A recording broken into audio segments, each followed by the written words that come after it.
wabarakatuh.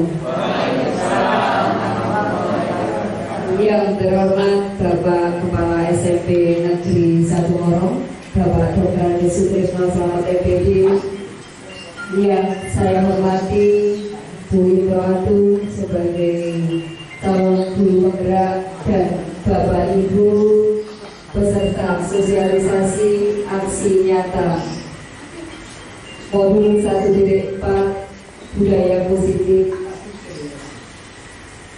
di SMP Negeri 1 Morong, serta para undangan yang hadir di ruangan ini. Syukur alhamdulillah pada pagi hari ini kita masih diberi kesehatan, kenikmatan sehingga berkumpul di ruangan ini dalam keadaan sehat walafiat. Bapak Ibu yang saya hormati, susunan acara pada pagi hari ini adalah yang pertama pembukaan, yang kedua menyanyikan lagu Indonesia Raya, yang ketiga sambutan Bapak Kepala SMP Negeri 1 Morong, dan yang keempat adalah penutup atau doa. Bapak Ibu yang saya hormati, marilah acara pada pagi hari ini kita buka dengan bacaan basmalah.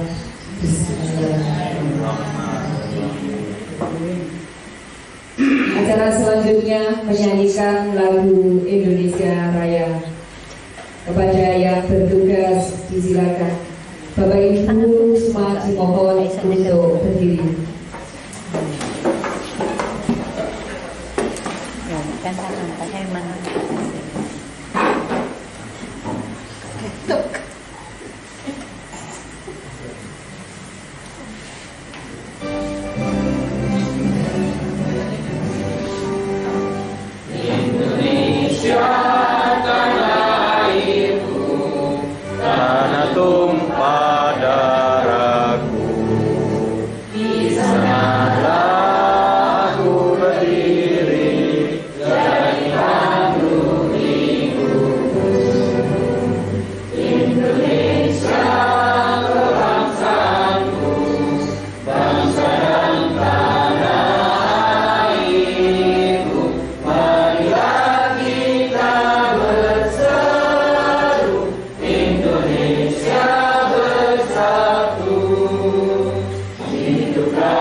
Hadirin dimohon duduk kembali.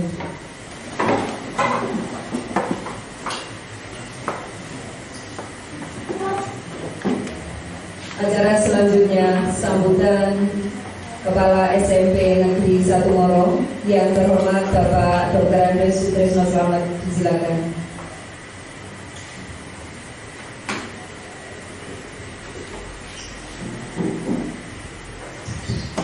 Assalamualaikum warahmatullahi wabarakatuh. Waalaikumsalam. Bismillah, alhamdulillah, bismillah, alhamdulillah, la haula wala quwwata illa billah. Allahumma shalli ala sayyidina Muhammad wa ala sayyidina Muhammad. Alhamdulillahirabbil alamin. Amma ba'du. Yang kami hormati Bapak Ibu Dewan Guru SMP Negeri 1 Morong, khusus Bu Im selaku calon guru penggerak yang dalam hal ini melaksanakan aksi nyata, ya. Dan Bapak Ibu yang hadir di tempat ini, nanti kita ikuti secara bersama untuk apa ada yang akan disampaikan dalam aksi nyata Im 1 CGP angkatan berapa? Angkatan 7. Bapak Ibu perlu diketahui untuk angkatan 5 kalau Bu Kusnul sama sama Pak Saiful dan Bu Zadin itu kemarin sudah penuntutan sudah selesai dan sudah diserahkan, kalau diserahkan ke kabupaten dan itu ke kabupaten Lapakno. Seperti itu. Sehingga sekarang yang angkatannya booking hari ini adalah angkatan 7 dan angkatan yang akan datang yang kita ada itu adalah angkatan 8 gitu ya, sampai pada tahap publik. Bapak Ibu, aksi nyata pada pagi hari ini yang dilaksanakan oleh Bukim itu sesuai dengan materinya, ini mengambil dari modul 14. Berarti modul 1 itu ono 4 berarti. Modulnya itu ada 4 modul, ada titik itu. Modul 14 tentang budaya positif. Ya, terima kasih dengan aksi nyata dari guru CGP ini, dari calon guru penggerak ini nanti harapan kami khususnya yang ada di sekolahan ini, mari kita bersama-sama apa yang materi dari guru penggerak semuanya mungkin yang bisa diterapkan di sekolah di aksi nyata, namanya juga aksi nyata, jadi nanti materinya juga harapannya juga bisa diaksi nyata oleh Bapak Ibu, dinyatakan berarti ya seperti itu ya. Mari kita nanti membangun budaya positif. Kemarin sudah ada disiplin positif, sekarang ini budaya positif. Kalau sudah budaya itu nanti kita sama-sama untuk membudayakan, namanya membudaya sudah jadi nanti kan jadi sudah menginternalize, artinya sudah mendaradaki, dijadikan itu dan sudah menjadi sebuah kebiasaan. Itu ya. Nah, apa nanti budaya positif itu apa saja yang perlu kita terapkan, kita lestarikan ya, nanti mungkin nanti akan menjabarkan apa aja yang menjadi budaya positif. Jadi itu sekali lagi saya ucapkan terima kasih Bapak Ibu hadir di dalam aksi nyata dari calon guru penggerak kita, Guru Antul, dan materi ini sangat-sangat juga nanti mendukung penerapan di sekolahan kita ini, sehingga dari aksi nyata ini harapan kami pihak sekolahan seluruhnya, dari harapan kita semua nanti karena yang bisa kita terapkan harus kita terapkan dan kita membangun dari awal, kita nanti akan membangun budaya positif di sekolah kita. Budaya positif itu apa? Itu nanti ada di materinya Bu Antul Sukawati. Mungkin itu yang bisa saya sampaikan. Sekali lagi mengganggu waktunya panjenengan ini, terus sempat terus ini, sehingga nanti tolong untuk dimanfaatkan dan betul kita nanti bisa untuk harapannya semuanya kita nanti bisa untuk melaksanakan gaya positif itu. Mungkin itu yang bisa kami sampaikan, dan dengan mengucap Bismillahirrahmanirrahim, kegiatan aksi nyata hari Bu Antul ini mengenai modul 1.4 tentang budaya positif hari ini secara resmi menyatakan dibuka dan dimulai. Matur nuwun, kami kembalikan pada pembawa acara.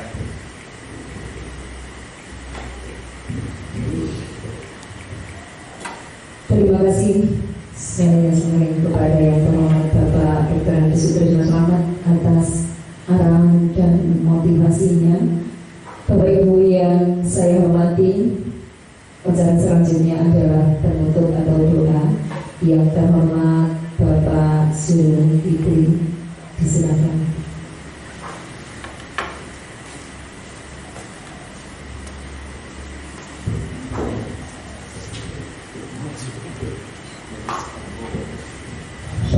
Assalamualaikum warahmatullahi wabarakatuh.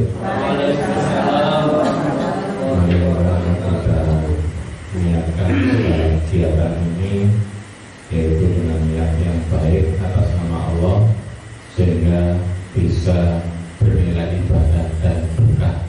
Amin.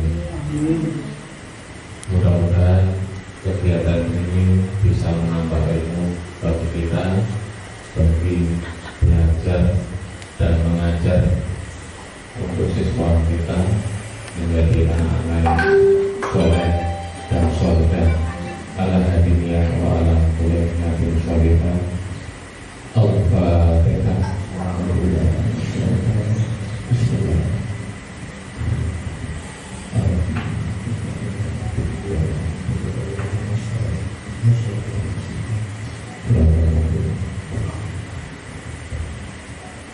Bismillahirrahmanirrahim.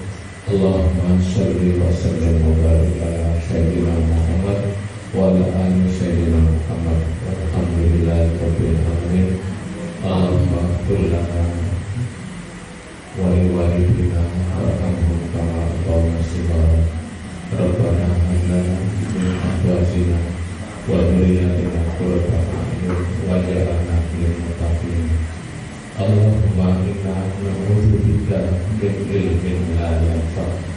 Ya Allah, kami berlindung kepadamu dari ilmu yang tidak bermanfaat. Wa min qulubin la takhsha, dari hati yang tidak pernah kusut kepadamu. Wa min nufusin la tasbah, dari nafsu yang tidak pernah puas dengan nikmatmu. Rabbana atina fid dunya hasanah wa fil akhirati hasanah wa qina adzabannar. Subhanaka rabbika rabbil izzati amma yasifun wa salamun alal mursalin walhamdulillahi rabbil alamin. Al-Fatihah.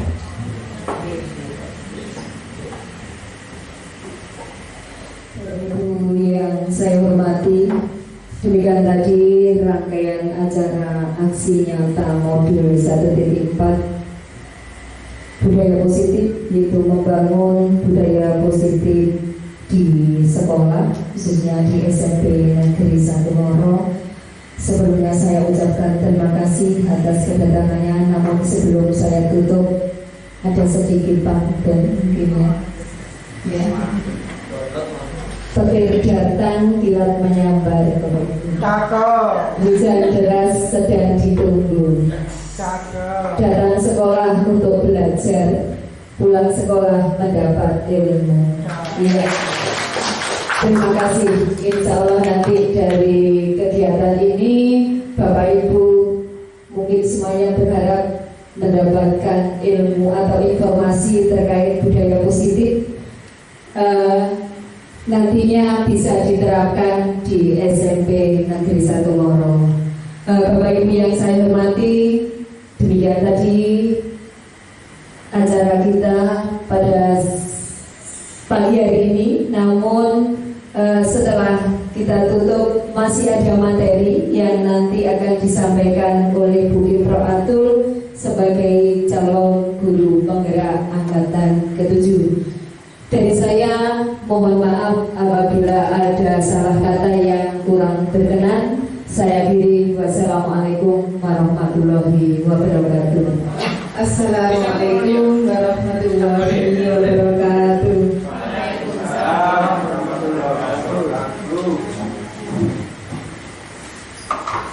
Bapak Ibu yang saya hormati, tibalah sesi yang kita nanti-nantikan, di mana pada pagi hari ini teman kita Ibu Imro'atul Istiqowati sebagai calon guru penggerak angkatan 7 akan melakukan aksi nyata modul 1.4 budaya positif. Nah, Bapak Ibu, tadi di pembukaan Bapak Kepala Sekolah sudah menyampaikan bahwa di SMP Negeri 1 Ngoro ini sudah dilaksanakan sudah dilaksanakan disiplin positif. Nah, mungkin dalam benak kita ada pertanyaan, apa bedanya disiplin positif dengan budaya positif? Kemudian bagaimana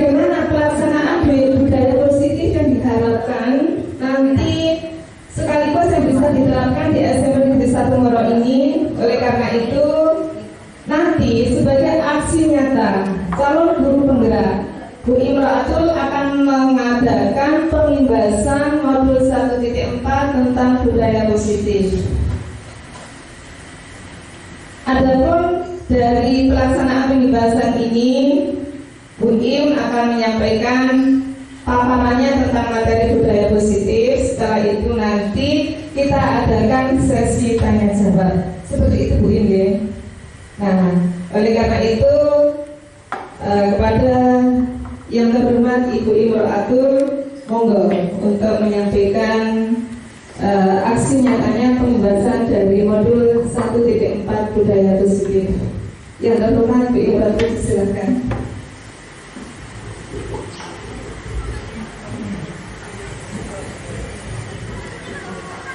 Baik, assalamualaikum warahmatullahi wabarakatuh. Waalaikumsalam warahmatullahi wabarakatuh. Selamat pagi Bapak Ibu semuanya. Semangat ya. Oke, saya mungkin lebih suka dekat dengan pandangan semua, jadi saya berdiri ya. Saya ingin berdiri ya, Ibu moderator.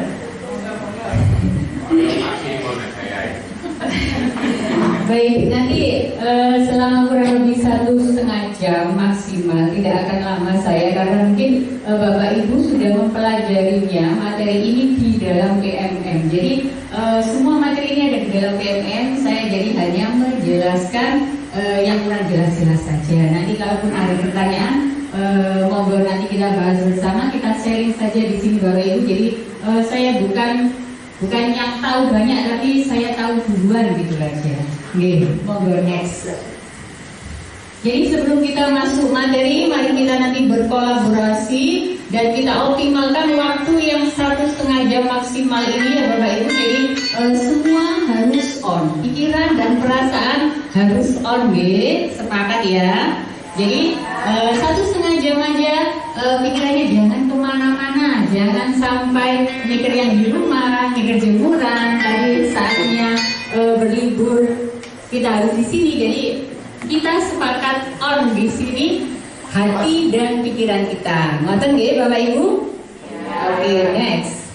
Tenangkan hati dan pikiran, singkirkan semua beban, utang-utang dan sebagainya. Silakan agar kita lebih fokus untuk belajar.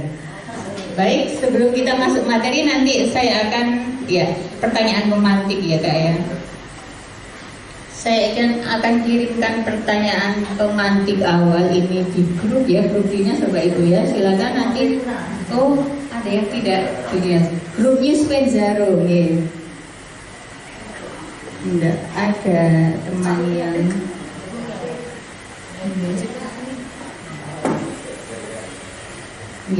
silakan. Saya sudah kirim di grup Spenzaro. Silakan Bapak Ibu untuk isinya. Sudah masuk Bu Nur Asia Jamil, Bu Barisa sudah masuk. Lingkungan, menurut Bapak Ibu, lingkungan positif di sekolah itu yang seperti apa sih? Dan yang kedua, pertanyaannya adalah apa pentingnya menciptakan suasana positif di lingkungan sekolah? Oke, yang pertama dari lingkungan yang nyaman dan menyenangkan, lingkungan positif ya, lingkungan yang bersih, aman, seperti di SMP Negeri 1 tahun 2007. Wow, ini keren ini. Yang bikin SMP Negeri 1 terkenal. Bu Farita, lingkungan yang membuat atmosfer positif sangat penting karena untuk perkembangan peserta didik dan guru sendiri. Oke, silakan yang lain. Ada banyak ya, terima kasih. Lingkungan yang positif menurut saya adalah ketika semua komponen dari suatu ekosistem menerapkan budaya positif. Ini berarti sudah lulus PMM dia. Pak Subhanallah, lingkungan yang bersih, aman dan nyaman. Oke. Lingkungan positif yaitu lingkungan di mana seluruh penghuni merasakan itu adalah rumah mereka, merasa nyaman dan menemukan solusi dari segala suatu masalah ya. Dan sangat penting karena warga sekolah merasa nyaman. Jadi sepakat ya semuanya bahwa lingkungan positif itu lingkungan yang aman, nyaman dan penghuninya merasa seperti di rumah sendiri. Seperti itu ya Bapak Ibu. Jadi saya bisa menyimpulkan seperti ini. Terima kasih atas jawabannya. Selanjutnya seperti jawabannya berarti. Oke. Tenang aja, kemarin kan juga menang. Nomor 3, sekarang dibuka lagi patennya ya Bu, ada pertanyaan yang kedua sebentar. Dan Manjena nanti bisa mempraktekkan. Anak-anak itu senang, kenapa? Karena anak-anak itu dengan HP itu seperti besti gitu. Jadi kita harus dekat juga dan sesuai dengan zamannya ya. Zamannya anak-anak itu pakai HP, berarti kita harus menyesuaikan. Walaupun kita nggak terlalu bisa, saya pun nggak terlalu bisa, tapi paling tidak kita belajar. Oke, silakan. Jadi pertanyaannya yang ketiga, sekolah impian yang bagaimana? Mungkin ditayangkan yang ini yang bagaimana suasana sekolahnya, bagaimana sikap gurunya, terus bagaimana tutur kata guru, bagaimana guru bersikap kepada murid-muridnya, terus bagaimana sikap murid-muridnya, dan bagaimana mereka saling berinteraksi, termasuk pemimpin sekolah, bagaimana berinteraksi dengan warga sekolah, siswa, guru-guru dan sebagainya. Itu sekolah impian Bapak Ibu guru, silakan dituliskan di situ. Jadi masih pagi kita mimpi, tidak apa-apa ya, mimpi, tidak apa-apa. Suatu saat bisa jadi itu akan terwujud di ruang di dunia universal kita. Oke, silakan Bapak Ibu. Jadi sekolah impian, pasti semua punya impian. Sama halnya kita di rumah. Dari kecil mungkin kita punya mimpi untuk menjadi seorang guru dan sebagainya. Nah, sekarang kita menjadi seorang guru, apa impian kita? Misalnya saya mengidamkan sekolah yang nyaman, bersih, seperti di dapur kemarin tuh ya, keren itu. Dengan menerapkan SOP yang bagus sekali, tidak ada debu-debu dan sebagainya, ya kan, itu adalah kegiatannya kita. Mestinya seperti itu impian, tidak apa-apa, kita bermimpi kan tidak masalah. Yang penting kita punya mimpi, dan yang penting kita menginjak bumi, tetap menginjak bumi. Oke, suasana sekolah yang kondusif, saling menghargai dan menghormati antara warga sekolah. Sekolah impian saya adalah yang memiliki lingkungan bersih, nyaman, rindang, asri, memiliki siswa yang menjunjung tinggi sikap, sopan santun, tutur kata, merangkul siswa, bersikap mungkin lebih dekat dengan siswa, begitu ya. Oke, ini adalah tanggapan teman-teman semuanya.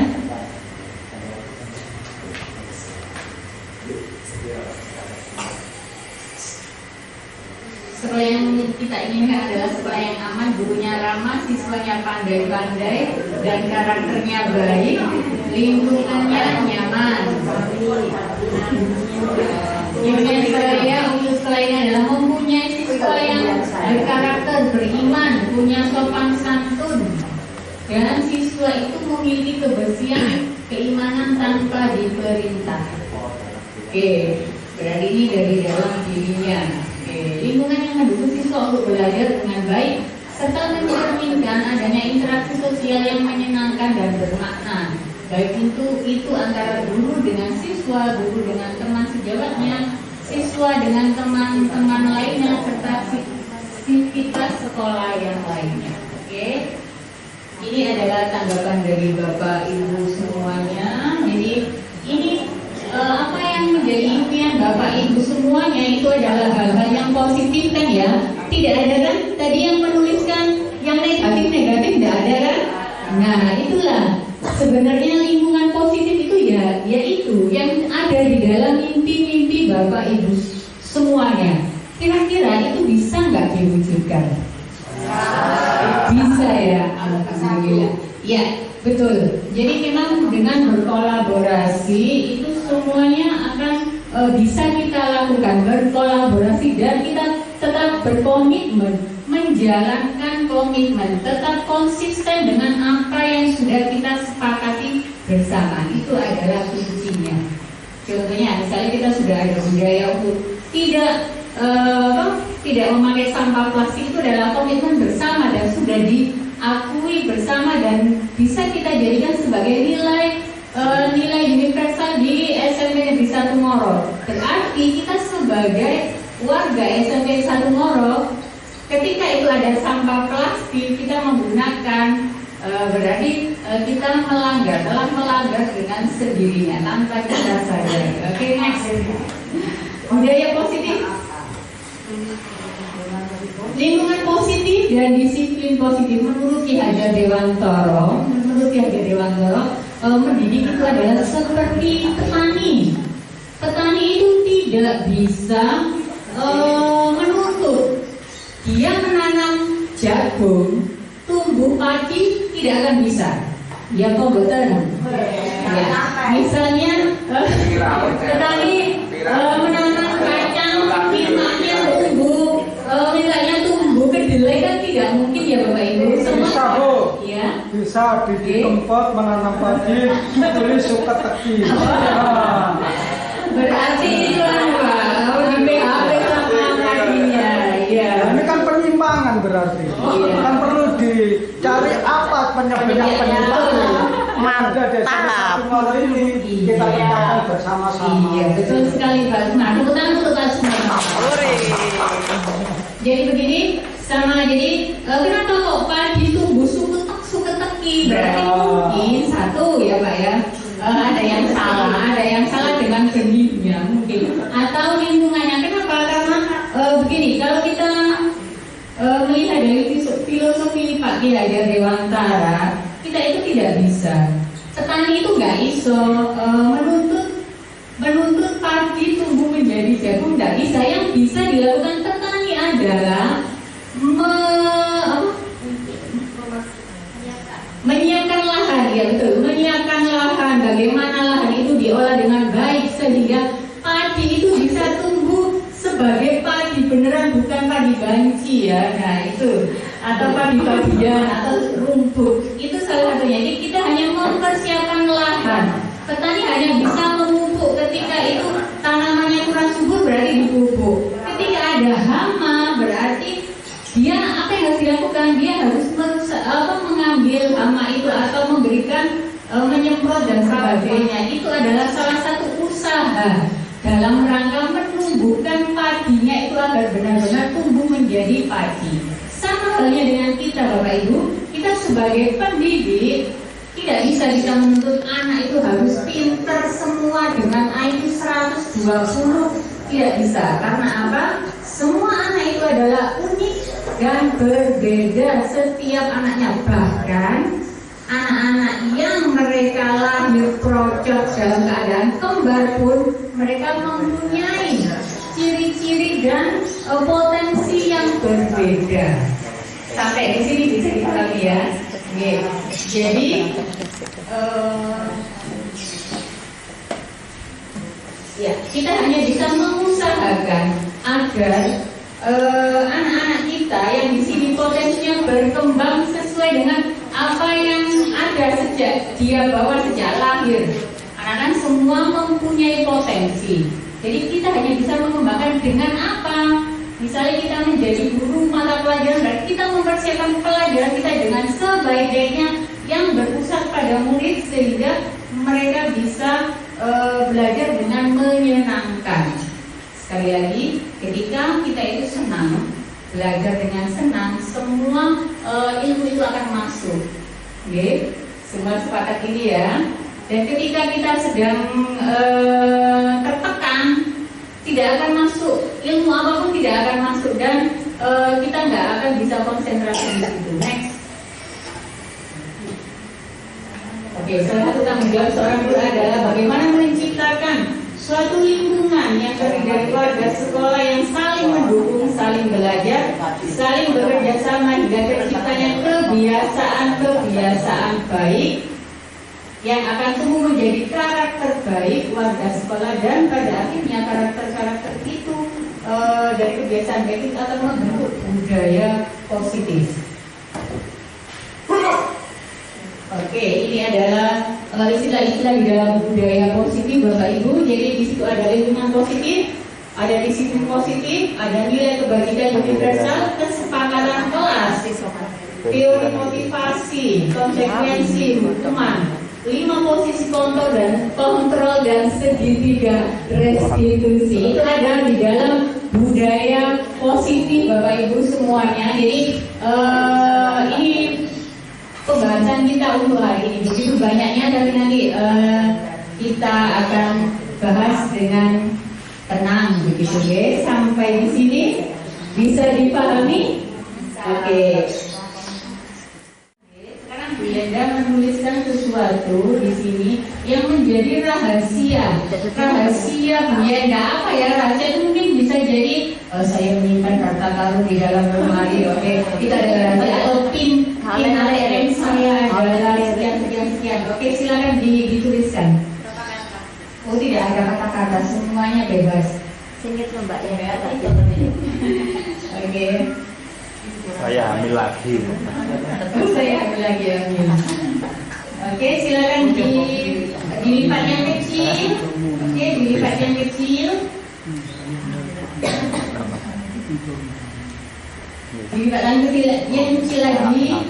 Oke, dan digenggam sekuat tenaga. Oke, sekarang Bu Yeda mungkin di atas yang tuh. Maaf. Bu Yeda bisa di atas. Oke, tinggi mana Bu Yeda dengan Oke, maaf itu intermezzo. Jadi Bu Yeda adalah memegang, itu adalah suatu rahasia ya di dalam dirinya. Silakan Bu Yeda pegang. Terus Bu Husnul tugasnya adalah meraih Bu Yeda. Bagaimana caranya Bu Yeda bisa membuka tangannya, dan Bu Husnul tahu apa yang ada di dalam tangan itu, di dalam tulisan itu. Silakan, boleh meraih, digelitik, boleh dimarah-marahi, boleh dia apa-apa, silakan. Boleh. Wis kan Mbak ke guru wis kan aku guru kan dia.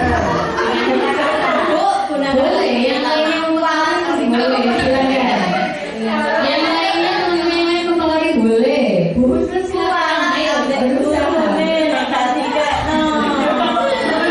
Kira-kira yang berkaitan sampai 10, apakah yang berkaitan 1, 2, 3, 4, 5, 6, 7, 8, 9, 10. Oke, sudah. Oke, dari sini apa yang terjadi? Ternyata Bu Yenda tidak membuka tangannya, mau betul? Tidak. Sekarang Bu Yenda tanya. Sekarang saya tanya, Bu Yenda kenapa kok tidak membuka tangannya walaupun sudah dipaksa-paksa dan sebagainya? Karena itu rahasia saya, jadi cukup saya yang tahu.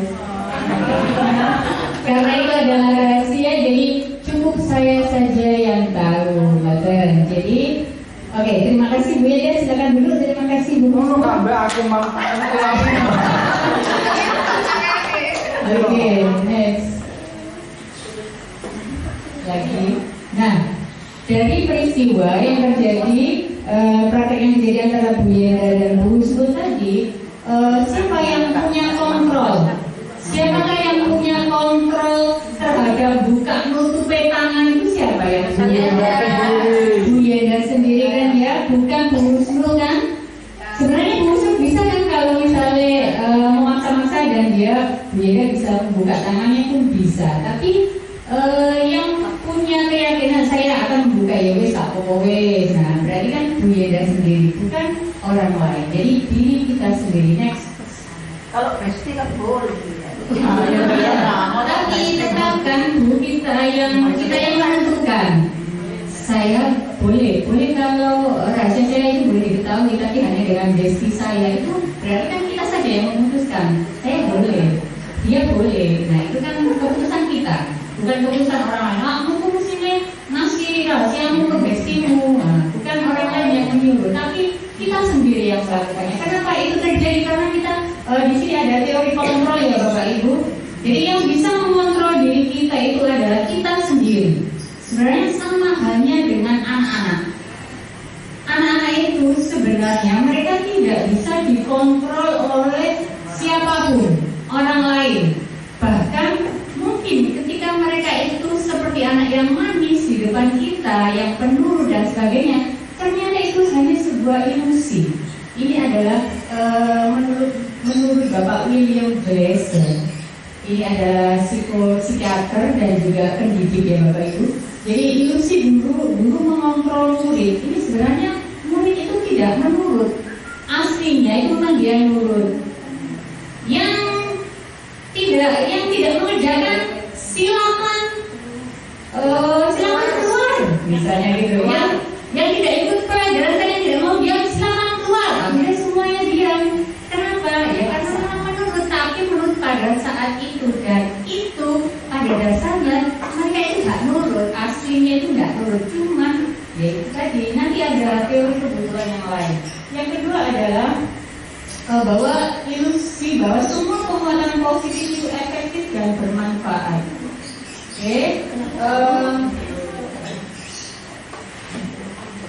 Pujian itu tidak semuanya tidak bagus, bukan tidak bagus, tidak semuanya bagus ataupun hadiah.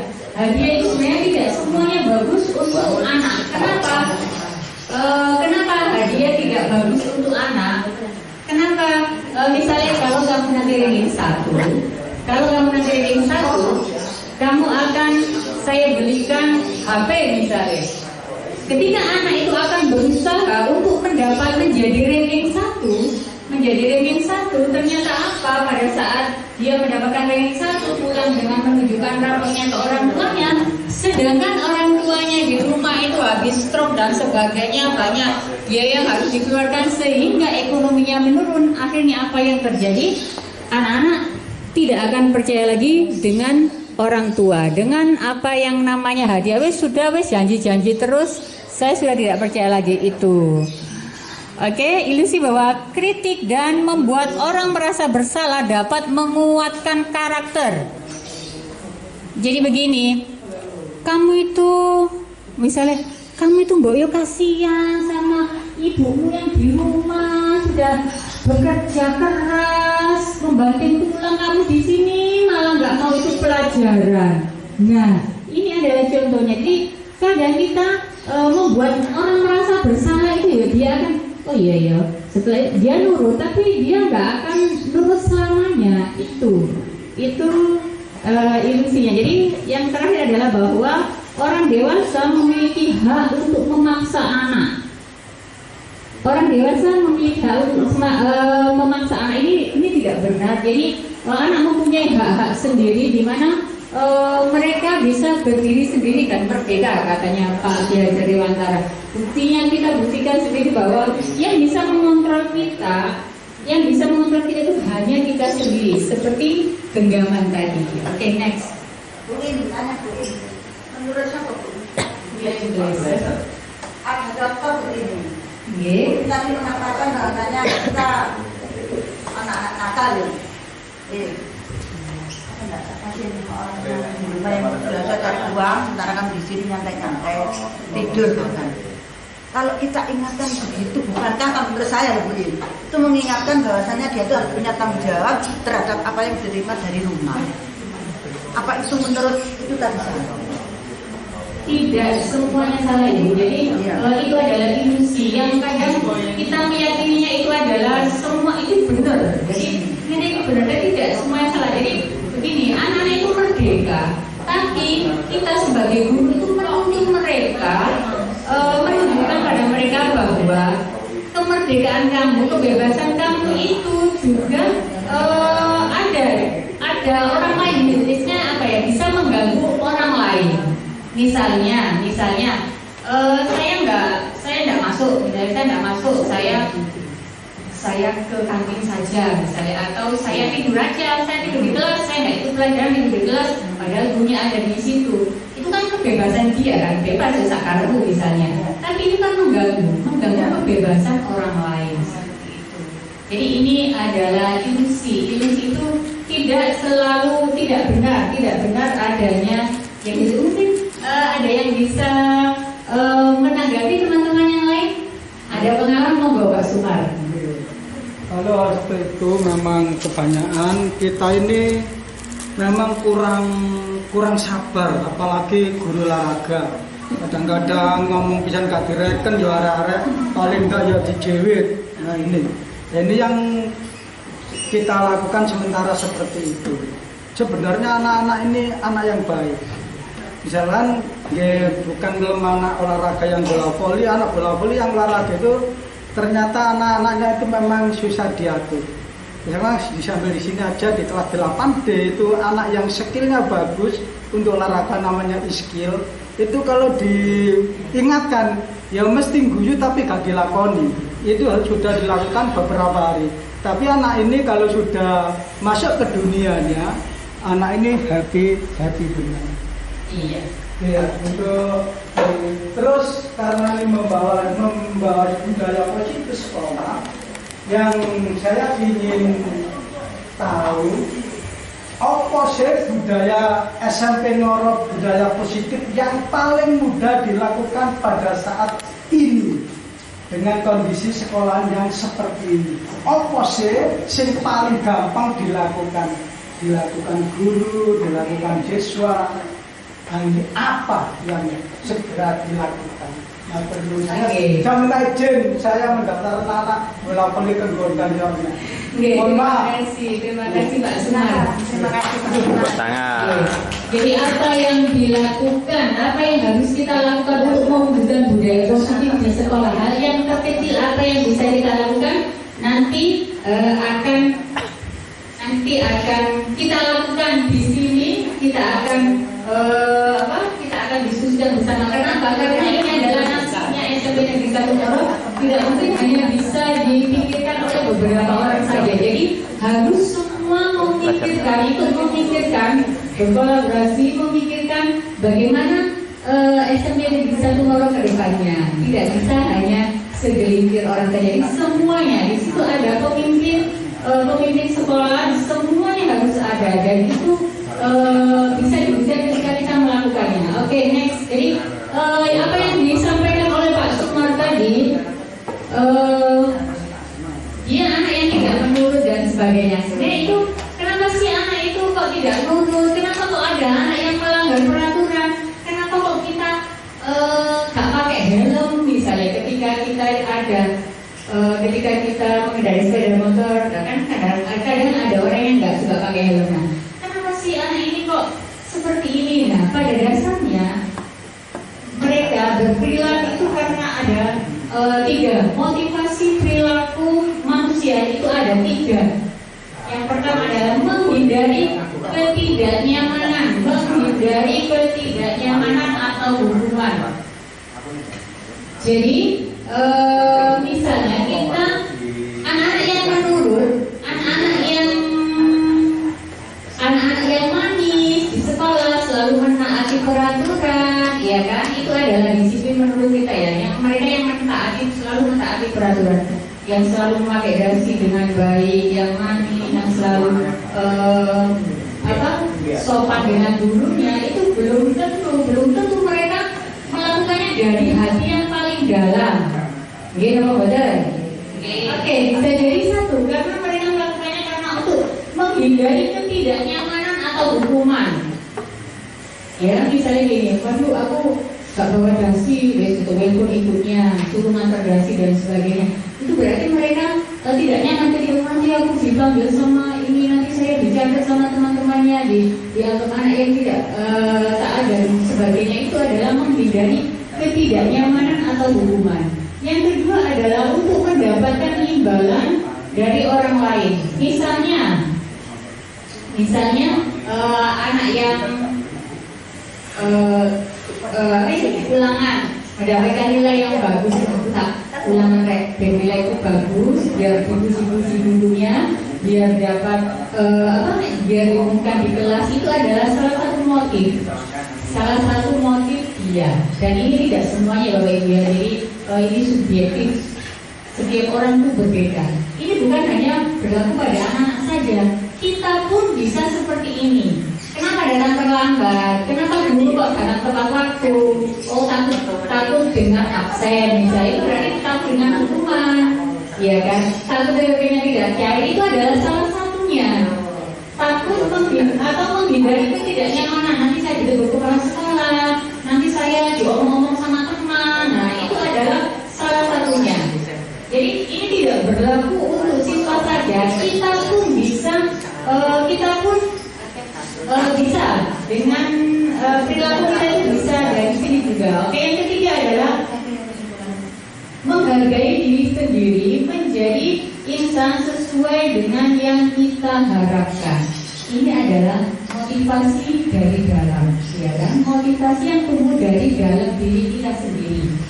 Pak kepala sekolah, kalau Pak kepala sekolah ada prestasi atau tidak, tapi ketika kita sudah punya keyakinan memang ini tanggung jawab saya sebagai guru, saya harus datang tepat waktu, saya harus bisa menjadi contoh yang terbaik untuk anak-anak, saya akan datang tepat waktu.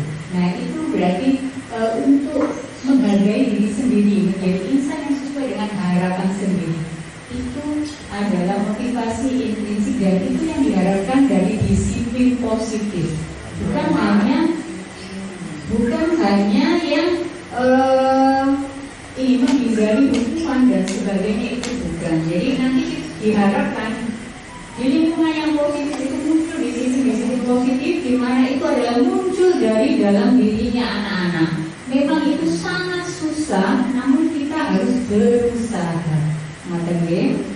Next.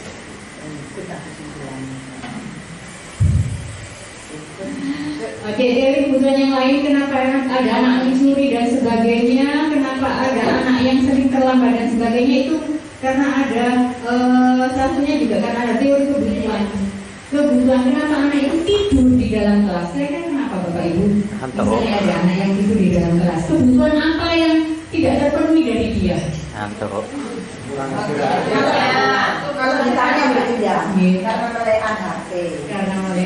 Jadi dia itu berarti barang nggak tidur. Iya.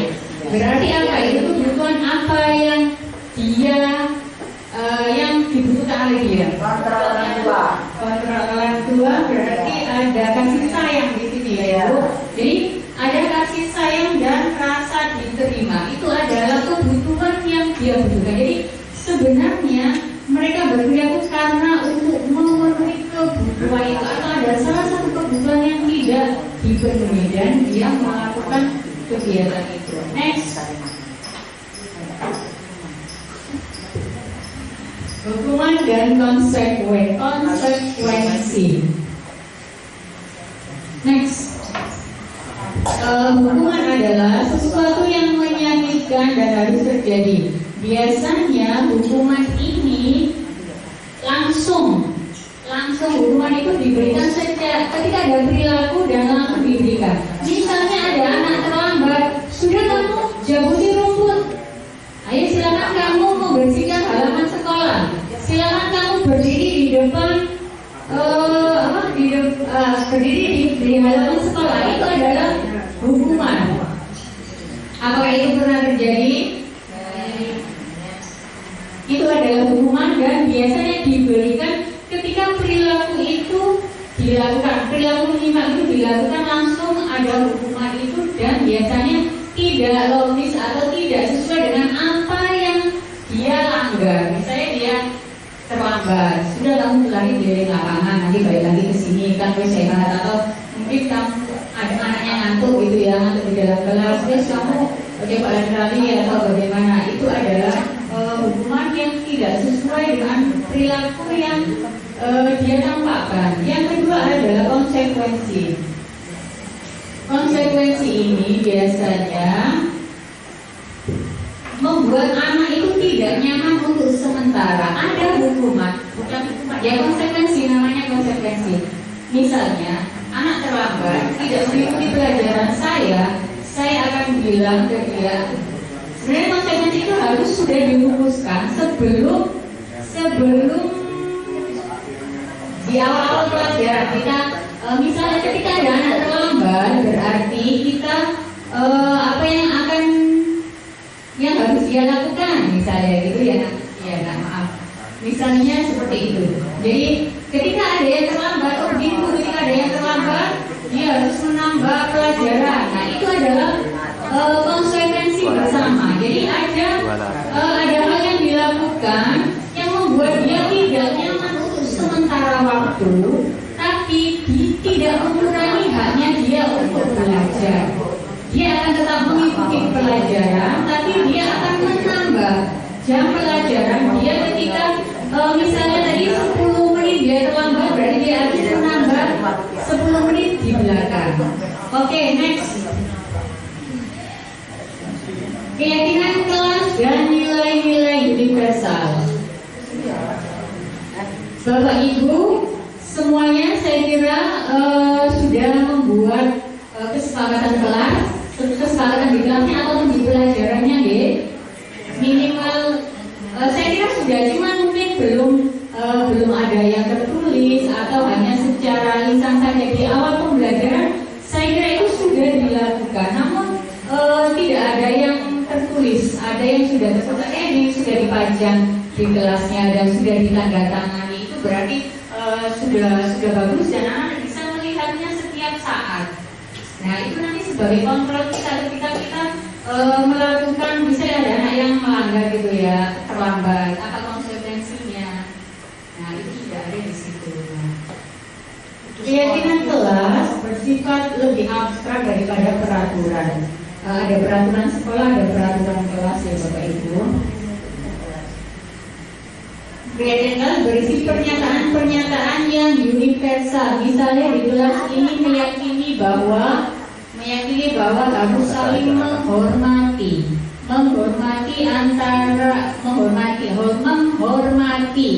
yaitu adalah universal.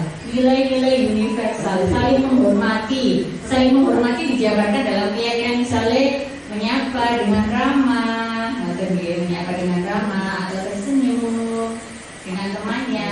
Itu adalah nilai-nilai itu adalah keyakinan kelas. Kalau nilai-nilai universal itu berarti yang umum ada di dunia. Misalnya semua pasti kan sepakat kan ya, harus saling menghormati satu sama lain. Ya kan, nggak ada orang yang ini kok ojo mulut yang itu ojo sampai orang menghormati orang itu ya, masa orang itu tahu nyangkut aku ya enggak. Pasti tidak ada orang yang akan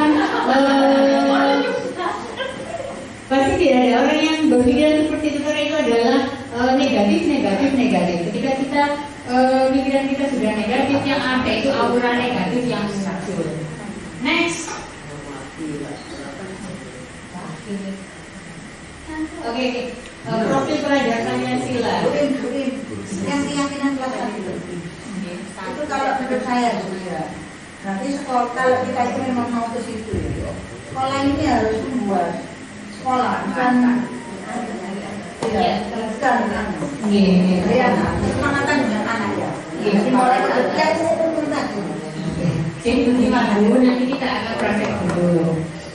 Keyakinan kelas, setiap guru di dalam kelas, di dalam pelajarannya itu, kalau dulu kesepakatan kelas, Bu, sekarang bahasanya itu keyakinan kelas, sebenarnya sama saja, cuman ada mungkin yang lebih dipositifkan. Misalnya tidak boleh keluar saat jam pelajaran. Nah, itu nanti kita positifkan atau mengikuti pelajaran sampai selesai. Izin dulu ketika keluar kelas. Nah, itu nanti ditulis di situ butir-butirnya apa. Anak-anak sebenarnya itu misalnya di pelajaran kita IPS atau di kelas kita 7A misalnya, kita buat bersama anak-anak di awal tahun ajaran, atau mungkin karena sudah lewatnya di ini setelah kita awal semester ini kita buat bersama-sama. Sebenarnya dari situ nanti coba nanti ada nggak perubahan pada anak. Ketika itu sudah ditempel, sudah ada. Nah, kontrolnya itu ada di teman-temannya semuanya. Kenapa? Kan mereka memberikan nilai, memberikan istilahnya sumbangsinya. Mereka urut. Ayo anak-anak, kira-kira keyakinan apa yang menurut kamu perlu dijunjung di kelas ini misalnya ya. Kita lontarkan itu ke anak. Dan anak ditulis di sana, ditempel. Yang sama-sama nanti akan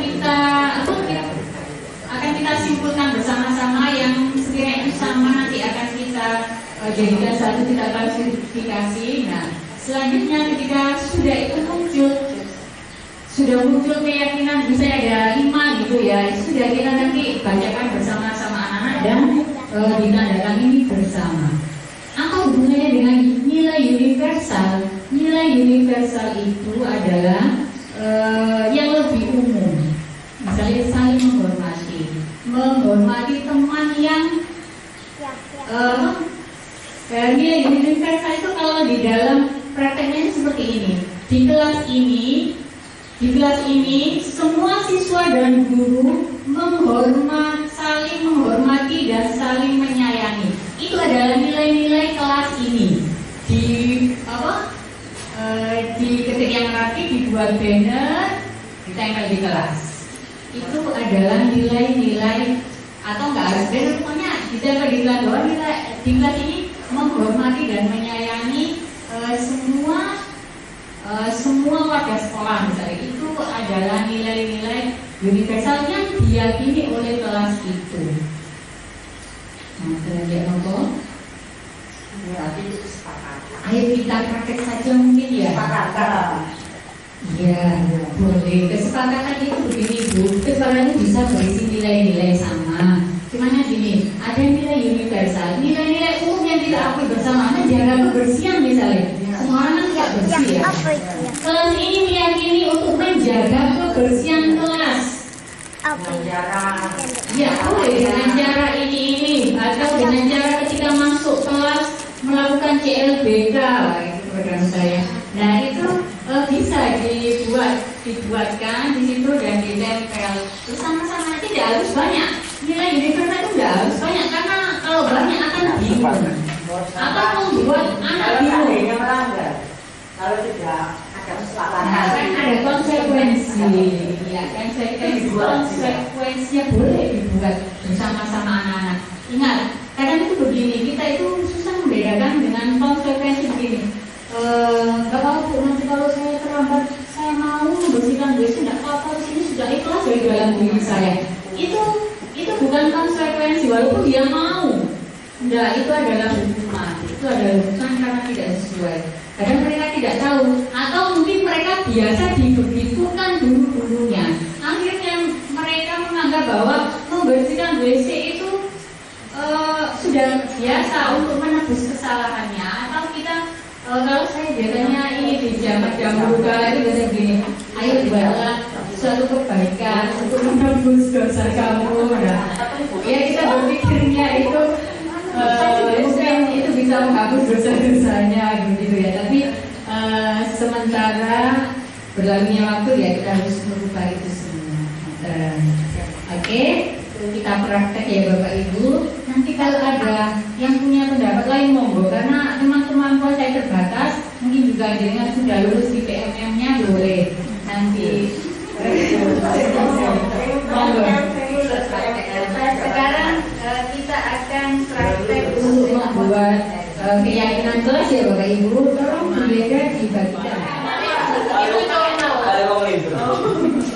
Tidak dikasih nama tidak apa-apa, dikasih nama monggo. Mengingatkan teman yang tidur saat pelajaran. Setiap berarti ini apa? Mengingatkan teman yang tidur saat pelajaran. Mengingatkan teman yang tidur saat pelajaran.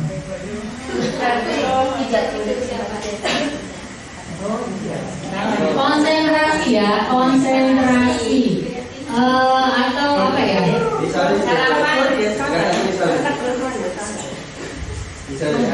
rata-rata Ini, ketika kita sudah membuat kesepakatan di kelas, contoh hari ini kita membuat kesepakatan, okay. Terus pertemuan berikutnya itu kelihatannya anak-anak itu lupa dengan kesepakatannya. Apakah kesepakatan itu dibuat setiap kita masuk kelas, atau kesepakatan itu dibuat di awal tahun? Ketika kita buat setiap awal masuk atau awal tahun, ya, berarti kesepakatan itu kalau satu mata pelajaran satu sama Bapak Ibu guru di kelas itu harus ada sekitar 11. Ya. Kalau kita buat di awal pelajaran, berarti satu hari itu sudah banyak. Gitu. Nah, mungkin nanti bisa di ini Bu, karena kemarin ketika aksi nyata, kebetulan saya kemarin juga membuat aksi nyata untuk ini kesepakatan kelas buat, jadi anak-anak saya kasih ini dulu, wawasan dulu terkait dengan disiplin positif, terkait ini, kemudian anak-anak saya suruh menuliskan apa yang kalian inginkan ketika pembelajaran IPS dari awal sampai akhir nanti apa yang jadi saya suruh tuliskan di situ. Setelah dari beberapa tulisan itu kita baca bersama, kita ambil mana kira-kira yang menurut anak-anak ini yang harus disepakati bersama, dituliskan. Nah, habis itu ditempel. Nah, ketika berikutnya di minggu berikutnya itu lupa, dan itu mungkin di anak-anak mungkin persepsinya gini, itu hanya untuk hari itu. Mungkin seperti itu. Ketika hari berikutnya sudah lupa. Barangkali juga ada trik atau mungkin kesepakatan juga di awal tahun seperti itu. Terima kasih. Jadi begini, pemahaman saya ya Bapak Ibu. Kalau dulu ada kesepakatan kelas, ada keyakinan kelas, keyakinan sekolah, dan ada nilai-nilai universal. Dalam keyakinan itu ada nilai-nilai universal yang masuk di situ. Kalau kesepakatan kelas itu berarti ini pelajarannya di CGW itu. Kesepakatannya yang sekarang ada itu adalah keyakinan kelas. Keyakinan kelas yang diyakini kelas itu. Jadi lebih pada hal positif, bukan hanya pada waktu pelajaran itu, tapi semua pelajaran bahwa kelas ini harus menghormati, kelas ini adalah kelas yang menghormati semua warga sekolah. Kelas ini adalah kelas yang menghormati Bapak Ibu guru. Itu adalah keyakinan kelas yang berisi nilai-nilai universal. Itu pemahaman saya. Monggo, mungkin ada yang punya pendapat lain, Bu Husnul mungkin menyambung apa yang disampaikan oleh Bu Sri Utami tadi. Maksudnya mungkin yang saya maksud itu begini. Kalau misalnya di hari ini anak-anak itu sudah membuat kesepakatan kelas. Nah, kesepakatan kelas ini untuk pertemuan berikutnya itu bagaimana? Nah, ini saya kira kesepakatan kelas itu tidak usah terlalu banyak. Tetapi kalau misalnya untuk minggu depan ini kita mau ngajar lagi, anak-anak masih ingat akan kesepakatan yang sudah kita buat kemarin apa? Nah, itu bisa mereview sehingga anak-anak itu tidak lupa. Mungkin masukan saya seperti itu aja, mungkin. Iya, terima kasih Bu Husnul atas masukannya. Ibu nanti kalau Bu Utami berbuat nanti kita akan belajar kembali ya bersama. Mungkin Saya juga pernah melakukan itu, tapi ini apakah sebaiknya kalau membuat kesepakatan kelas itu wali kelas dulu? Wali kelas lah dari anak-anak yang membuat kesepakatan atau keyakinan kelas tadi kan ditempel seperti itu. Terus kita cari misalnya anak-anak 32 anak itu kan nggak mungkin itu semua ditulis. Nah, itu kan diringkas jadi 5 atau 6. Nah, misalnya ya seperti tadi menghargai semua warga di kelas misalnya seperti itu. Berarti di situ kan mencakup misalnya ada temannya presentasi itu nggak rame, itu kan masuk di situ. Nah, itu mungkin setelah disepakati terus ditempel.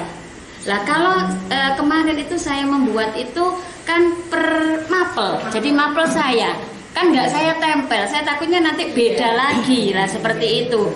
Nah, kalau memang itu yang membuat itu bersama wali kelas dan anak di situ dan ditempel, otomatis kan itu sudah umum ya Bu. Nah, jadi kita sebagai guru mapel itu kan hanya melihat anak-anak sudah tahu berarti ini yang harus disepakati dan nanti kalau melanggar ada konsekuensinya. Mungkin seperti itu. Terus ini juga kalau ada konsekuensi, saya pernah juga melakukan ini. Anak kan harus mengikuti pembelajaran mulai awal sampai akhir. Nah, ternyata ada beberapa anak, mungkin 2, itu tidak mengikuti pembelajaran saya. Kan sudah tahu konsekuensinya harus mengganti waktunya yang saya jelaskan tadi ya. Pada saat itu kan saya beri ada tugas lah. Akhirnya di akhir pembelajaran pulang, lah itu anak itu nggak pulang. Saya ajar dengan apa yang ketinggalan tadi sama mengerjakan tugasnya seperti teman-temannya. tapi itu kan juga butuh waktu. Iya, Kita itu juga banyak kerjaan lah, seperti itu. Terima kasih. Ya Bu Reti, memang belum hanya di situ. Siapa yang nanti akan menunggui itu? Sebenarnya sudah ada kesepakatan, cuman siapa nanti pelakunya? Apakah Pak Satpam atau kita sendiri? Nah itu memang harus dari dalam diri ya, seperti itulah itu.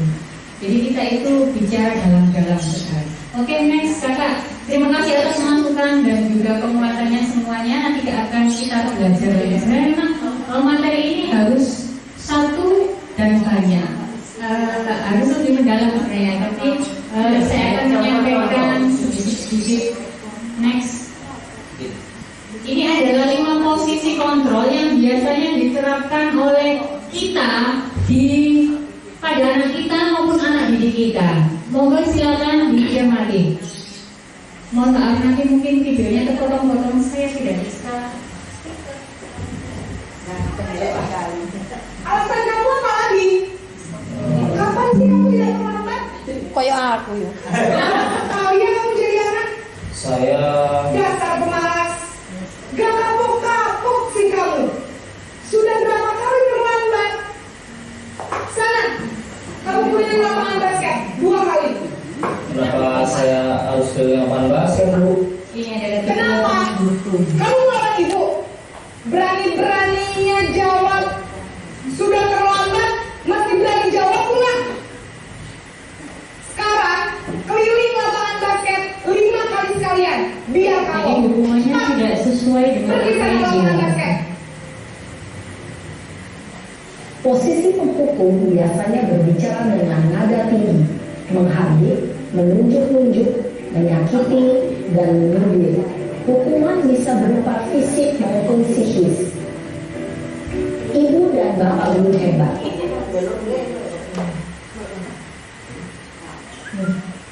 Bentar kak, ini masih. Lu kenapa terlambat lagi, Ini nak? adalah Ya Tuhan, Naren. Kamu senang ya bikin ibu susah ya? Kalau kamu terlambat lagi, nanti ibu yang Membuat merasa bersalah. sekolah, nak. Disangka ibu tidak bisa membina kamu. Duh, gimana ini? Iya, jadi lebih lembut tapi membuat seseorang merasa bersalah. Kalau ibu ditegur bapak kepala sekolah. Terus, sekarang ibu harus tulis apa yang ibu absen? Ini kamu sudah sering terlambat loh. Ibu harus apa coba? Maaf, Bu. Maaf sekali. Ya sudah, lain kali jangan bikin ibu susah lagi anak ya.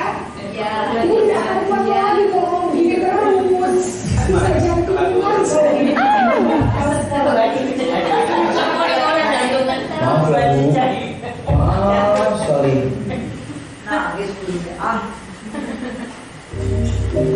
Ini yang ketiga adalah posisi pemantau.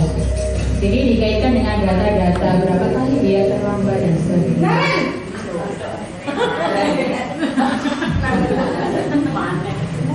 Tadi, Bu.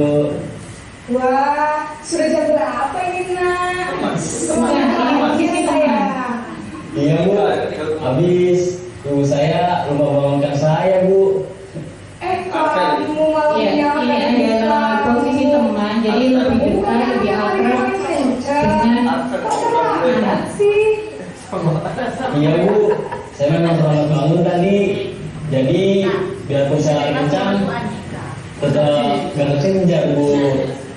Ya sudah sana. Nanti lain kali larinya lebih kenceng lagi ya. Saya dengan Bebon kelas 9. Ada lagi sebenarnya yang satu dengan testimoni nanti. Pakai tampilkan itu loh. Jalan itu di sekitarnya. Keller ini memang melakukan kesalahan ibu, tapi stadionnya kita itu dinilai. Kenapa? Karena nilai kita dia nggak tahu nilai-nilai apa, karena kita nggak punya. Jadi nggak paham anak-anak. Perkenalkan saya Teodus. Ada yang benar-benar tidak settingan itu ada. Assalamualaikum warahmatullahi wabarakatuh. Perkenalkan saya Teodus Erlangga dari kelas 9. Setelah ngobrol sama Bu Im tadi, Saya saya jawab full, nggak ada Indonesianya. Ini testimoninya Delon, nggak bisa dibuka ya. next class. Yang kasih yang kedua.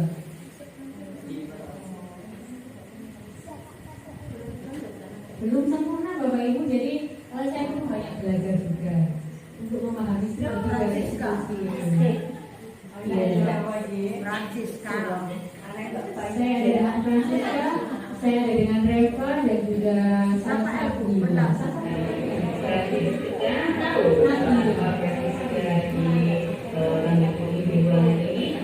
Ya karena saya harus berusaha pagi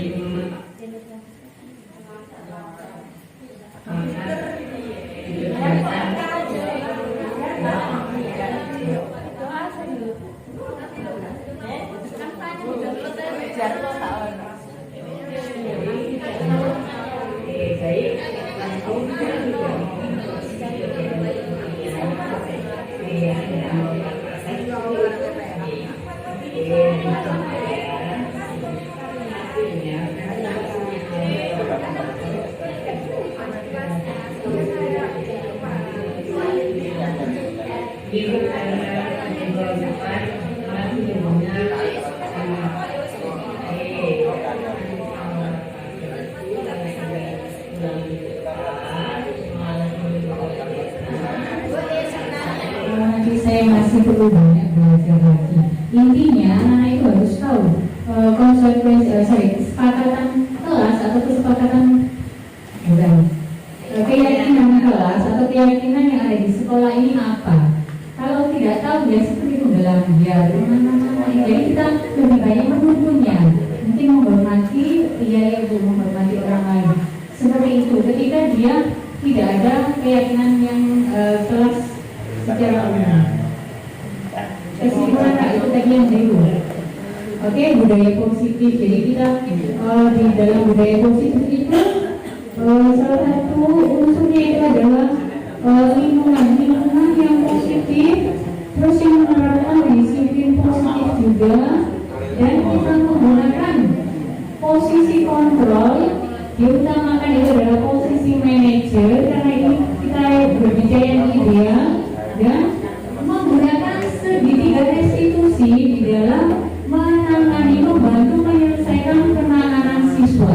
Tentunya guru juga harus memahami bahwa semua perilaku yang muncul itu dalam rangka untuk memenuhi kebutuhan atau motivasi tertentu. Jadi pasti anak melakukan sesuatu itu untuk memenuhi kebutuhan tertentu atau ada kebutuhan dia yang tidak terpenuhi dan untuk motivasi, 3 motivasi dasar yang dibawanya itu tadi.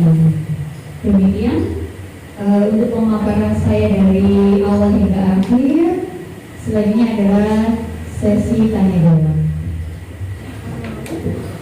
Beri aplaus untuk Bu Ibu.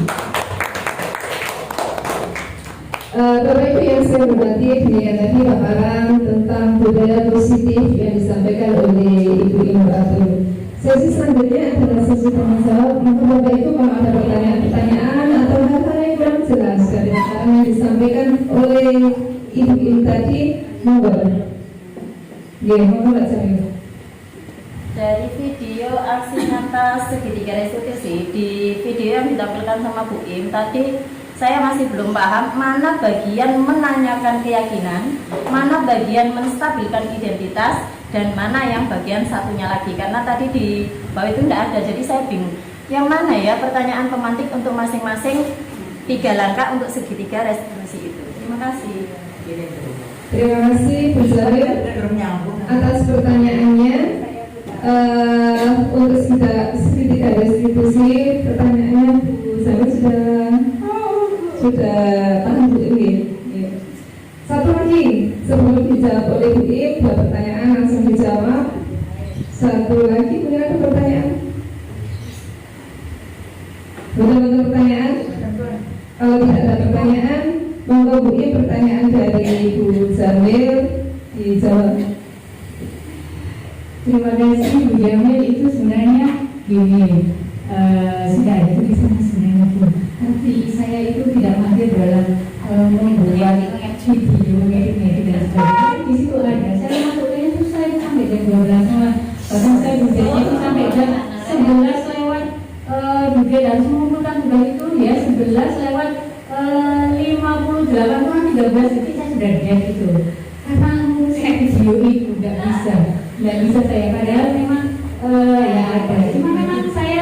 lagi saya melakukannya tidak sempurna, tidak begitu sempurna.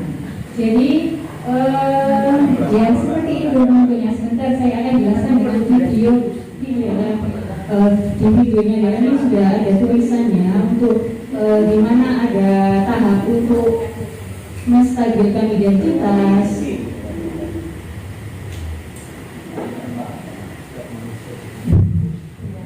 Latihan jalan. Oke, jalan bagaimana dapatnya Alina? Tadi sudah istirahat? Jalan tahu nggak sih kenapa sambil jalan ke ruangan ini? Kenapa ya? Belum tahu ya. Begini, memang idealnya itu harus awal dulu yang menstabilkan identitas. Setelah itu adalah validasi kesalahan. Selanjutnya adalah menanyakan keyakinan. Memang saya akui di dalam videonya Delon itu tadi karena memang nggak settingan banget gitu ya, dan tidak settingan. Hanya saya memang nyetingnya di nilai apa ya? Dia mikir karena kita nggak ada kesepakatan, nggak ada keyakinan kelasnya, jadi dia bingung mana aku. Jadi saya nyetingnya itu di situ. Jadi bulat. Boleh di sini kan tidak lagi SD pun, SMP masih enak. Oke. Kalau di SD itu tidak bisa disetting dulu. Nggak bisa disetting ya, iya. Jadi memang kita perlu banyak belajar di situ. Mungkin akan kita tayangkan yang lebih yang benar aja. Terima kasih Bim atas penjelasannya. Sekarang ada pertanyaan, Win?